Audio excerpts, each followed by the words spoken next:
પંચમહાલ જિલ્લાના સુપ્રસિદ્ધ શક્તિપીઠ અને લાખો ભક્તની પંચમહાલ જિલ્લાના સુપ્રસિદ્ધ શક્તિપીઠ અને લાખો ભક્તોની આસ્થાના કેન્દ્ર એવા પાવાગઢ ડુંગર પર બિરાજમાન માં કાલિકાના આંગણે વૈદિક મંત્રોચ્ચારનો ગુંજારવ સંભળાયો હતો। શાસ્ત્રોક્ત વિધિ અનુસાર પૂજા અર્ચના કર્યા બાદ શુભ મુહૂર્તે હોલિકા દહન કરવામાં આવ્યું હતું।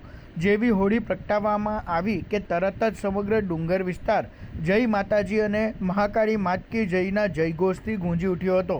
આ પવિત્ર અવસરે મોટી સંખ્યામાં શ્રદ્ધાળુઓ ઉમટી પડ્યા હતા।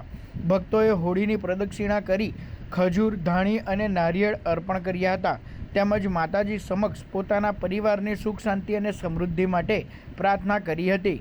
પાવાગઢ ડુંગર પર હોળી પ્રગટાની સાથે જ આસપાસના તળેટી અને પંચમહાલના અન્ય વિસ્તારોમાં પણ હોલિકા દહનની શરૂઆત કરવામાં આવી હતી અને ભક્તોમાં એક અનોખો ઉત્સાહ તેમજ આધ્યાત્મિક ઉર્જાનો સંચાર થયો હતો।